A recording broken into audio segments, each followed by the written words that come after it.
Welcome to tonight's Explainer. Usually we're breaking down facts and figures, but right now, we're stepping into something entirely different. A narrative of pure, unadulterated terror. And the scariest part? It preys on the most boring, everyday routine you can think of.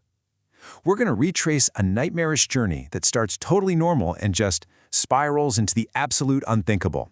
So go ahead, turn down the lights, get comfortable, and let's dive into a story that is literally going to make you rethink your commute forever. Let me ask you something. Have you ever felt like you weren't alone in a completely empty room? I mean, you know that feeling, right? That sudden chill, that weird prickle on the back of your neck, the totally irrational urge to just quickly check over your shoulder. Well, we've all been there.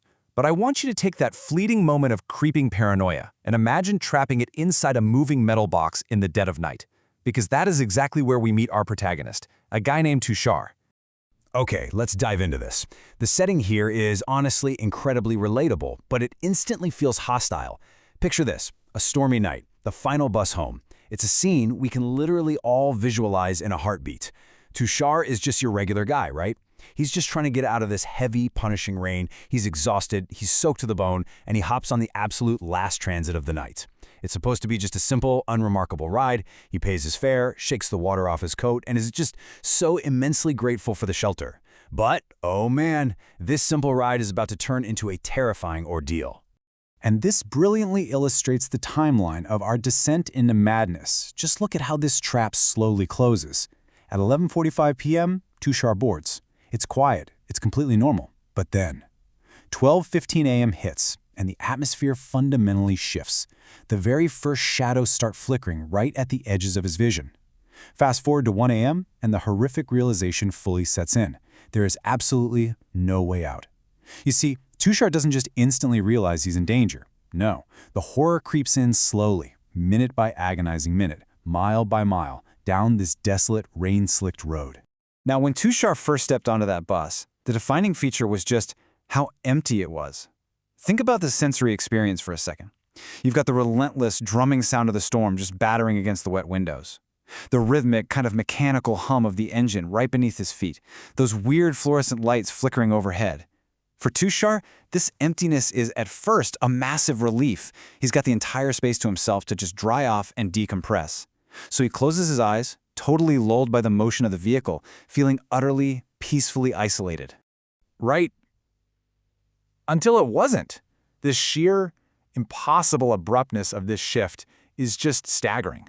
So Tushar opens his eyes, or actually, maybe he just feels this heavy, weird shift in the air before he even looks up. But that quiet isolation he was just enjoying completely shattered.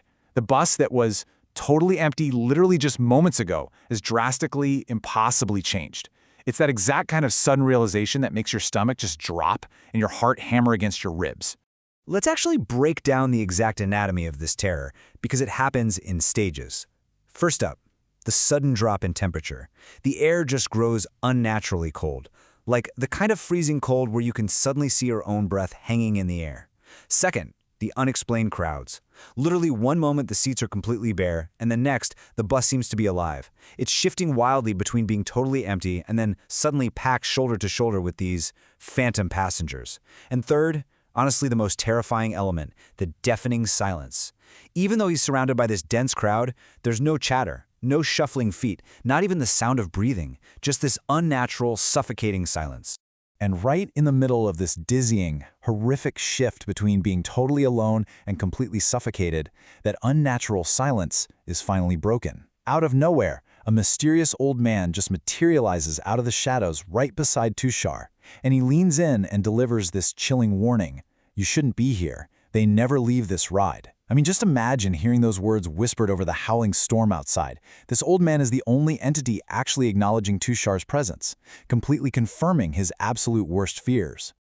So, the crucial point is, Tushar is now fighting this desperate, losing battle inside his own mind. His logic is just frantically trying to rationalize the impossible. He's thinking, okay, maybe I fell asleep. Maybe we just picked up a massive crowd at a stop I didn't notice. This is just a routine, late-night commute. But that horrific reality is bleeding through, completely tearing down his logic. The old man's warning is just echoing in his ears. The freezing temperature, that ghostly silence. He's riding a vehicle of the dead. It is that terrifying psychological breaking point where all denial just completely collapses.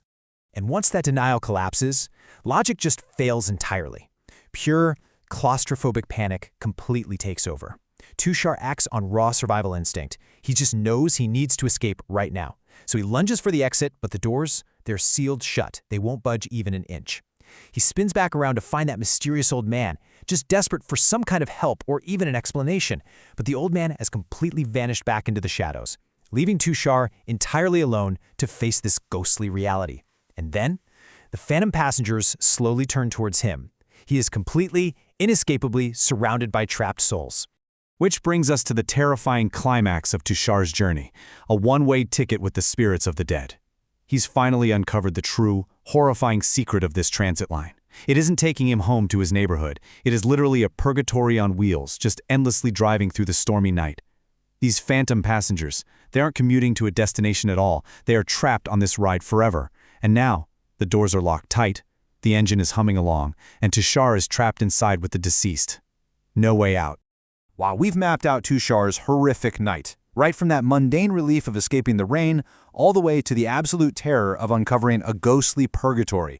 And, this narrative is so effective because it brilliantly preys on that quiet, vulnerable isolation that we have all experienced during a late-night commute. We've seen exactly how the everyday mundane can just violently twist into a nightmare. So as we wrap up this explainer, I really want to leave you with a final lingering thought. The next time you catch the late-night bus, and you sit down in the quiet, and you hear the rain tapping against the glass, are you truly sure you're the only living passenger aboard?